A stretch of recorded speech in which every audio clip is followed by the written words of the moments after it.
वार्ता सागरगिरी आश्रम तेग बहादुर मार्ग पर स्थित है हम लोग यहाँ पर संत महात्माओं की उपस्थिति में आज यह आह्वान करना चाहते हैं देहरादून के लोगों का कि वे अपना ध्यान दे कि एक बहुत बड़े ऋषि सागरगिरी जी हुए हैं जो बहुत पहुँचे हुए ऋषि थे और उनकी जमीन यहाँ पर है, मंदिर यहाँ पर है, विराजमान है, प्रतिमाएं विराजमान है, सब कुछ है।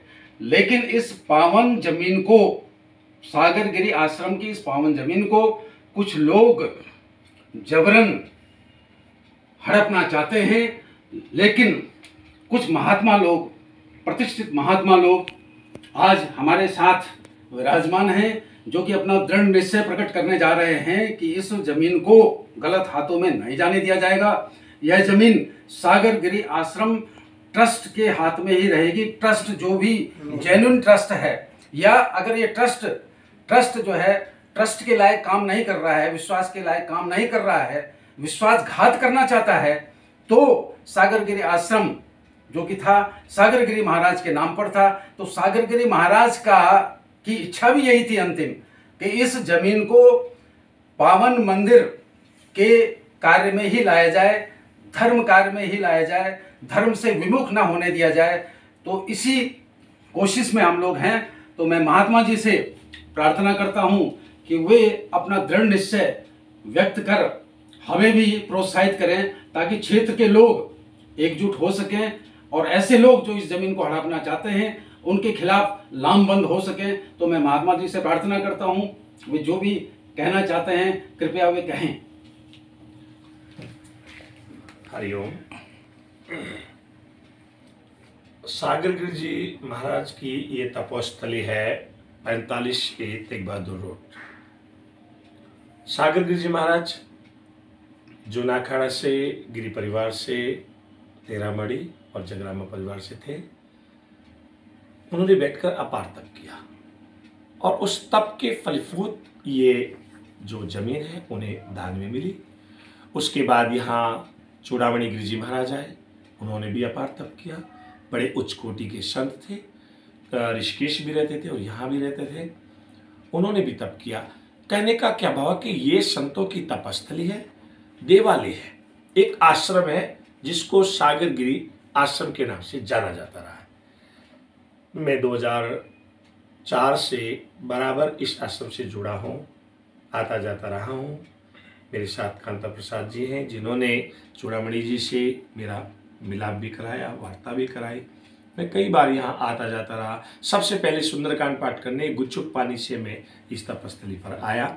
उस समय कोई जानता भी नहीं था सुंदरकांड पाठ होता क्या है। जी। और उसके बाद 2014 में मैं बैठा, 15-20 दिन में यहाँ बैठा रहा, तो कोई सत्येंद्र करके बोले या तो ट्रस्ट की लैंड है, ट्रस्ट का है और जो है यहाँ किसी को बैठने नहीं दिया जाएगा। उस समय मैं अकेला था और मुझे इतनी जानकारियाँ नहीं थी, मैं यहाँ से पुनः चला गया। लेकिन बीच बीच में मेरा जो एक संबंध था यहाँ से वो लगा रहा, आना जाना लगा रहा, मैं आता रहा। और अभी 23 तारीख को मैंने देखा बड़ा बुरा हाल हुआ पड़ा, आश्रम नहीं, मंदिर नहीं, सब सड़ा पड़ा है।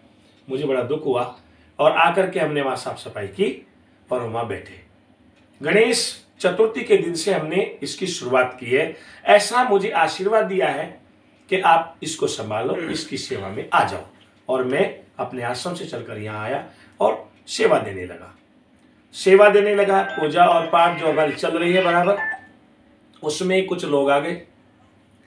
भारतीय जनता पार्टी के प्रवक्ता हैं विनय गोयल जी, उन्होंने कहा जी ये तो ट्रस्ट की भूमि है और ट्रस्ट इसमें सर्वोपरि है और ट्रस्ट की भूमि पर आप नहीं बैठ सकते, आप नहीं कार्य कर सकते। मैंने क्या गोयल साहब, अगर ये ट्रस्ट की भूमि थी तो यहाँ सागरगिरी जी महाराज की समाधि क्यों बनाई, यहाँ मंदिर क्यों बनाए? ट्रस्ट ने सागरगिरी जी महाराज का पूरा साहित्य मिटाने का बरकस प्रयास किया। जैसे सागरगिरी जी महाराज जिस आसन पर बैठकर तप करते थे, गोलाई में है उनकी जहाँ फोटो है उसमें आप देख सकते हैं, वो तोड़ दिया। उसका एक अवशेष बाकी है, बाकी पूरा तोड़ दिया, उसको साइड में रख दिया। फिर जिस आसन पर वो बैठ करके साधना यज्ञ करते थे वो पूरा का पूरा तोड़ दिया। उनका कमरा तोड़ा, वॉशरूम था वो तोड़ा, और जो सिद्धेश्वर महादेव का मेन एंटर है उस पर लिखा हुआ था सागरगिरी आश्रम, वो भी हटा दिया। केवल एक शेष रह गया, उनकी समाधि, ये उसको नहीं हटा पाए और उसको ये कभी हटा भी नहीं पाएंगे। अब इनके मन की जो मनसा रही, मैं जैसे आया मैंने पूरे आश्रम में साफ सफाई करके बोर्ड लगाए, सागरगिरी आश्रम, सागरगिरी आश्रम, बड़ी बड़ी महाराज जी की पोस्टर लगाए। मिनी गोयल जी 2-4 दिन पहले हमसे बात करने आए, वार्ता हुई कि भाई ऐसा है आपके गुरु को बुलाया जाएगा। मेरे गुरु महाराज हैं श्रीमान हरगिरी जी महाराज, और हरगिरी जी महाराज आएंगे। वो अगर ये कह दें जूना अखाड़ा से कि ये संतों की है तो संतों को दे दी जाएगी, और वो ये कह दें कि नहीं ये ट्रस्ट की ट्रस्ट को दे दी जाएगी। इस बात पर हम एग्री हो गए, मौखिक मिनी गोयल जी के साथ वार्ता हुई। लेकिन होता क्या है, इससे अगले दिन ही क्या नाम था उनका, मोतीराम को शाम को, अब मैं तो ये कहूंगा कि गोयल जी की सह पर वो आया, नशे में होता है, तो ये हमारा बच्चा एक पुजारी वहां था, ये बैठा हुआ था, तो इसको आकर के उन्होंने सबसे थप्पड़ मारा गया, उसको पहले गाली गलौज किया। मैं जरा क्षमा चाहूंगा। हाँ, आपको थप्पड़ किसने मारा? मोतीराम ने। कौन है मोतीराम? मोतीराम इधर से आया था, वो मंदिर में आया, मैं पूजा पाठ कर रहा था। फिर जब पूजा पाठ आरती होती सब खत्म हो गए, मैं चेयर पे बैठ गया, वो पीछे वार्तालाप कर रहे थे उनसे, पंडित और वो एक वो महात्मा से रहते उनसे, तो गाली गलौज कर रहे थे वो। तो मैंने उन्हें मना करा कि गाली मत दो अंकल जी, तो वो इधर आए, उन्होंने मेरे को मारा। फिर तो मोतीराम जी को इन्होंने भेजा कि चलो हल्का बल प्रयोग कर लिया जाए ऐसी मनसा से, और मोतीराम जी आकर कहते हैं आश्रम के अंदर कि तुम्हारे गुरुजी को हम जेल पहुंचाएंगे, हम उसको रहने नहीं देंगे, छोड़ेंगे नहीं। तो उस बच्चे को क्रोध आया, उसने कहा कैसे जेल पहुंचाओगे, आप ऐसा क्यों कर रहे हो, गाली गलौज क्यों कर रहे हो। तो होश में होकर के जोश में उसको आया और उसको 2-3 थप्पड़ लगा दिए। ठीक है, हमें बड़ा गुस्सा आया, हमने उसकी कंप्लेंट दर्ज कराई। उसके बावजूद पूरा वाक्य और डीवीआर में जो वहाँ कैमरे लगे हैं वो सारा का सारा डीवीआर में कैच हो गया। अब गोयल साहब ने देखा कि साक्ष्य आ चुके हैं, कल कार्रवाई होगी। अगले दिन अपने आप स्वयं चल कर आए, और मैंने गोयल जी ने जितने पोस्टर थे, तस्वीरें थी, मैंने महाराज जी की इतनी सुंदर सी फोटो बनवाई, वो भी तोड़, शीशा तोड़, और डीवीआर निकाल करके ले गए। जब आप सच्चे हैं और आपके साथ मौखिक बात हो चुकी है, फिर आप ऐसी घिनौनी हरकत करेंगे। गोयल साहब अगर बीजेपी के प्रवक्ता हैं, कहते हैं कि बीजेपी पार्टी वाकई हिंदुओं की पार्टी है, आश्रमों की पार्टी है, मंदिर मठों की पार्टी है, उनका संरक्षण करती है, सारा जीवन हो गया बीजेपी पार्टी को देते हुए, वोट देते हुए, सहयोग देते हुए, तो आज पार्टी हमारे लिए ऐसा करेगी। मैंने अपने गुरुदेव को इस पूरी घटना से अवगत कराया, मैंने कहा महाराज श्री सब कुछ ऐसे से तोड़ दिया गया। तो वहां से मुझे आदेश मिला कि अगर कोई ऐसी हरकत कर रहा है उसके खिलाफ तुरंत रिपोर्ट कराया जाए, कंप्लेंट कराया जाए। क्या मतलब है इस तरह से करने का? अरे आपके पास साक्ष्य हैं, आप इसके मालिक हैं, तो आप कोर्ट को चैलेंज करो। कोर्ट है, कानून है, सब व्यवस्था है। ये कोई तरीका नहीं कि आप प्रवक्ता हैं या आप कहीं के पार्षद हैं और आप कानून को लेकर अपने हाथ में सारा काम अपने हाथ करें। ये किसी को इजाजत नहीं। मैंने अगर कुछ गलत किया हो तो मेरी कंप्लेंट करा दो, मुझे जेल पहुंचा दो, क्या दिक्कत आ रही है? मैंने मिनी गोयल जो कहा, मैंने कहा देखो ये सागर गिरिजी महाराज की तपस्थली है, थी और रहेगी। सागर गिरिजी महाराज का वर्चस्व दुनिया में कोई मिटा नहीं पाएगा। उसी को पुनः लाने के लिए मैं यहाँ पर आया हूँ, और अब यहाँ चल रहा है सारा पूजा पाठ, साधना, स्वादेश, साफ सफाई चल रही है। आज इनको अखर रहा है, ये बोलते हैं 5 साल पहले आए, ये बोलते हैं जी हमने एक ट्रस्ट बनाया है और ये प्रॉपर्टी ट्रस्ट की है। ट्रस्ट आज तक ये बता दे कि ट्रस्ट ने किसी साधु को बैठाया है? ट्रस्ट ने यहाँ पर जो हमारी संत परंपरा में जो हमारी पूजा है, पाठ है, या समाधि का ओमकार उठाना है, इन्होंने कोई व्यवस्था की इस तरह की?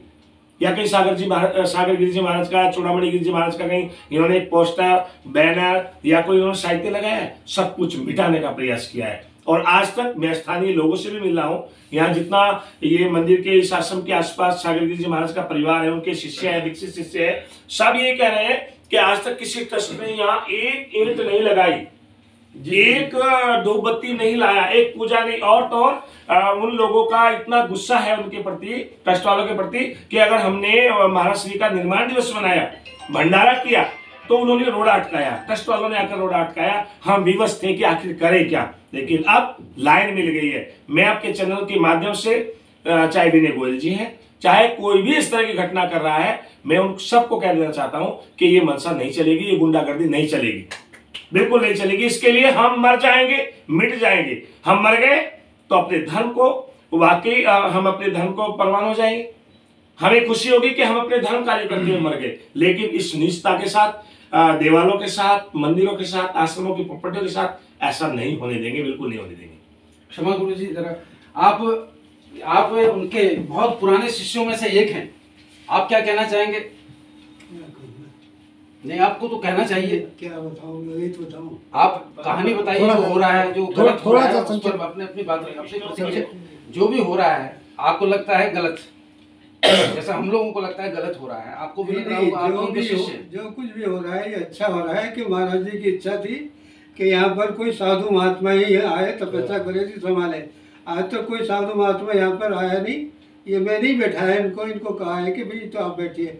इससे पहले यहाँ पर एक सोमवारगिरी थे, जब महाराज जी का संस्कार हुआ, देश उन्होंने छोड़ा, तो उसमें सोमवारगिरी रहे, और सोमवारगिरी कम से कम भी 1 साल 1.5 साल तक रहे। फिर वो चले गए, ट्रस्ट ने उनको भी हटाया था, ऐसे ही झगड़ा हुआ, हटाया उनको। उसके बाद में चूड़ामणि गिरी जी बैठे, वो भी मैंने बैठाया था उनको वहाँ पर, तो रहे थे। और बाकी गुप्ता जी से बात भी कराई थी, रहे थे, वो रहे, अब उनका सर्वास हो गया।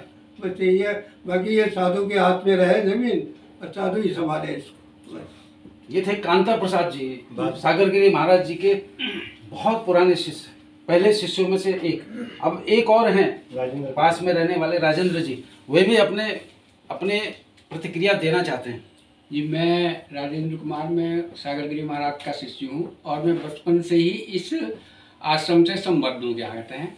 और यहाँ की परंपरा रही है, यहाँ पे महाराज जी के स्वर्गवास के बाद जो है कोई ना कोई संत जो है रहा है यहाँ पे, और यहाँ की सारी व्यवस्था स्थानीय लोगों और संतों ने ही चलाइए जाते हैं। हमने आज तक किसी ट्रस्ट वाले को यहाँ पे नहीं देखा, ना कोई सहयोग करते देखा, कुछ नहीं देखा। और ये आस्थान जो है, इस पे जबरन जो है ये लोग कब्जा करने के चक्कर में कहते हैं सारे ट्रस्टी लोग, जबकि इनका आश्रम के प्रति कोई भी जो है, संत के प्रति कोई भी इनका। शेर बहादुर थे, शायद वो कर्नल थे, शमशेर बहादुर। हाँ, शमशेर बहादुर जी ने दान में दी थी जमीन, कहते हैं। राजा शमशेर बहादुर ने 5.25 बीघे करीब जमीन जो है सागरगिरी महाराज को दान स्वरूप में दी थी, कहते हैं। उनकी तपस्या से सागरगिरी महाराज जी ये उनकी तपस्या से प्रभावित होकर दी थी, क्या कहते हैं। और तब से 1975 तक महाराज जी ने संचालन किया। उसके बाद जो है सोमवारगिरी आए, उसके बाद जो है चूड़ामणि गिरी जो है 2017 में उनका भी जो है वो शरीर पूरा हुआ, क्या कहते हैं। और उन्हीं के द्वारा ये व्यवस्था चलती रही, और ट्रस्टियों का यहाँ पे कोई भी सहयोग किसी ने। आप कहना चाह रहे हैं जूना अखाड़ा के रख रखाव में रहा? हाँ, ये सारा तपस्थली। हाँ, ये तो सागरगिरी महाराज जी, ये जूना अखाड़ा के संतों के ही अधीन रही है। और हम लोग स्थानीय निवासी भी ये चाहते हैं कि ये यहाँ पे जो है लोक कल्याण के कार्य हों, और सब पूजा पाठ वगैरह नियमित रूप से चलती रहे। अच्छा, ठीक है महाराज जी, आप कुछ और कहना चाहें? क्योंकि आपको देखकर ऐसा लगता है कि आप यह अन्याय बर्दाश्त करने का इरादा नहीं रखते हैं, और अन्यायियों से आप इस पावन भूमि को अन्यायों के हाथों में जाने नहीं देंगे, और इसको जिसकी जमीन है, जिस उद्देश्य से है, उसी उद्देश्य की पूर्ति आप करेंगे। अभी जब मैं स्थानीय साधकों से बात कर रहा हूँ, मेरे पास उसका कोई डॉक्यूमेंट्स नहीं था, मुझे नहीं पता था किसने दान दी है, किसने क्या किया है। लेकिन जो स्थानीय साधक हैं, जो उनके दीक्षित साधक हैं, वो स्वयं चल कर आए। स्वामी जी दाननामा हमारे घर में रखा हुआ है। स्वामी जी जो उसमें नगर निगम में जमीन चढ़ी, उसकी रसीद हमारे यहाँ रखी है। स्वामी जी ये डॉक्यूमेंट्स हमारे यहाँ रखा है। 3-4 डॉक्यूमेंट्स इसके उनके घर में रखे हुए हैं। और अभी 1 हफ्ता लगेगा, मुश्किल से 1 हफ्ता। 1 हफ्ते में सारे डॉक्यूमेंट्स मेरे पास आ जाएंगे, और इनको मैंने कोर्ट में चैलेंज कर देना है, और इस पूरी लैंड को सागरगिरी जी महाराज के नाम पर चढ़ा देना है, ताकि हमेशा के लिए झगड़ा खत्म हो जाए। जी महाराज, आप कुछ कहना चाहें? देखिए, अपना परिचय प्लीज।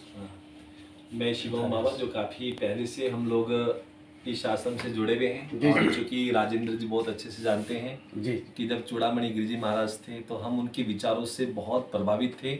उन्हें अपने हृदय से हम लोग गुरुजी मानते थे, गुरुजी कहते थे। बड़ा ही उनका हमारा अनन्य प्रेम था। और कहते हैं कि जब हृदय से किसी चीज़ को मान लिया जाता है तो वो एक बहुत बड़ी चीज़ होता है।